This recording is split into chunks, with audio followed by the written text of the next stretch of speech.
नमस्कार मेरे प्यारे शिक्षक साथियों, आपका स्वागत करता हूं आपके अपने ही चैनल टिकी शिक्षा पे। साथियों, आज के इस वीडियो में मैं 8 तारीख को जो काउंसलिंग किया गया था 1 to 5 के लिए, उसके बारे में मैं आपको बताने वाला हूं। कितने सीट पे काउंसलिंग होना था और कितने सीटों का काउंसलिंग किया गया और कितने सीट शेष रह गए। तो चलिए इस वीडियो को शुरू करते हैं। सबसे पहले आप लोग देखिए, अररिया और अरवल, औरंगाबाद, बांका, ये चारों जिलों में जो है किसी भी प्रखंड में काउंसलिंग नहीं किया गया। उसके बाद बेगूसराय में किया गया 5 प्रखंड निकायों का, जिसमें 95 सीटें थी, 78 विद्यार्थियों का चयन किया गया और 17 शेष रह गए। ठीक है। भागलपुर में 29 कुल पद थे, जिसमें 26 का चयन किया गया, 3 शेष रह गए। ठीक है। उसके बाद भोजपुर, बक्सर, दरभंगा, इस तीनों जिलों का काउंसलिंग नहीं किया गया। फिर पूर्वी चंपारण का किया गया। पूर्वी चंपारण में 34 पदों के लिए काउंसलिंग किया गया, जिसमें 29 विद्यार्थी चयनित हुए और 5 जो है पद शेष रह गए। ठीक है।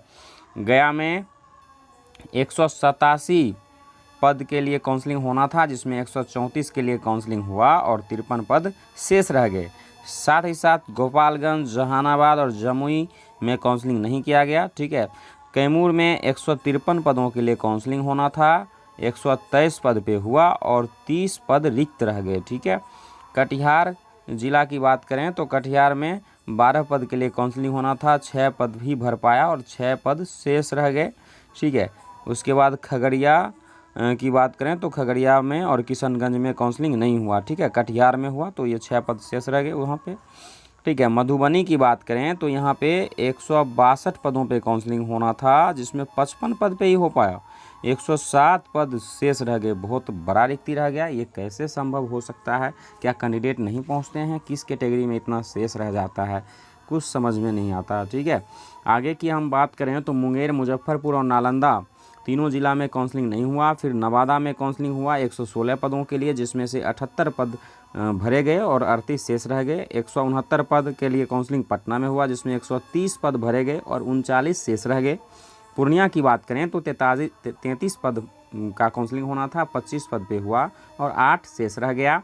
रोहतास की अगर हम बात करें तो 280 पद पे काउंसलिंग होना था और 207 पद ही भरा पाया और 73 शेष रह गए। ठीक है।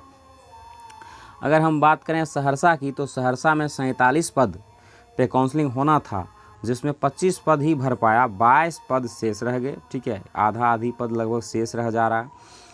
यहाँ बच्चे घूम रहे हैं, नौकरी नहीं हो रहा है और यहाँ पद भी शेष रह रहा है। समस्तीपुर में एक भी आज काउंसलिंग नहीं किया गया। शेखपुरा की बात करें तो शेखपुरा में जो है 52 पदों पे काउंसलिंग होना था, जिसमें से 47 पद भी भर पाया, 5 पद शेष रह गए। शिवहर की बात करें तो 10 पद पे काउंसलिंग होना था, 1 ही पद भर पाया, 9 शेष रह गए। सीतामढ़ी की बात करें तो 21 पद पे काउंसलिंग होना था, 14 पे ही हो पाया, 7 शेष रह गए। सारण में काउंसलिंग नहीं हुआ था। सिवान की बात करें तो 25 पद पे काउंसलिंग होना था, 19 पे ही हो पाया, 6 शेष रह गए। सुपौल में तो काउंसलिंग ही नहीं हुआ। वैशाली में 75 पद पे काउंसलिंग होना था, 45 ही भर पाया, 30 शेष रह गए। पश्चिमी चंपारण की बात करें तो 207 पद पे काउंसलिंग होना था, 207 पदों पे, यहाँ पे देखिए 207 पदों पे, जिसमें से 74 पद पे ही हो पाया, 133 शेष रह गए।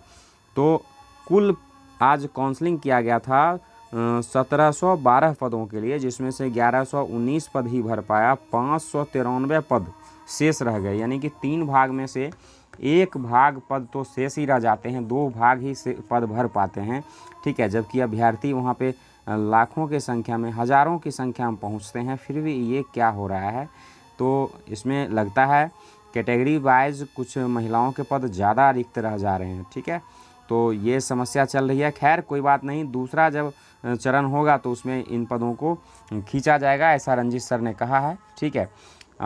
सभी लोगों का हो जाएगा, जिन लोगों का भी मेधा सूची बेहतर है। अभी तो पंचायत नियोजन होना बाकी है, फिर प्रखंड नियोजन होगा। प्रखंड में तो कम नंबर वाले का भी सिलेक्शन हो जाएगा, क्योंकि पंचायत में जो है अधिक नंबर वाले चले जाएंगे, क्योंकि सबको पहले जॉब चाहिए होता है।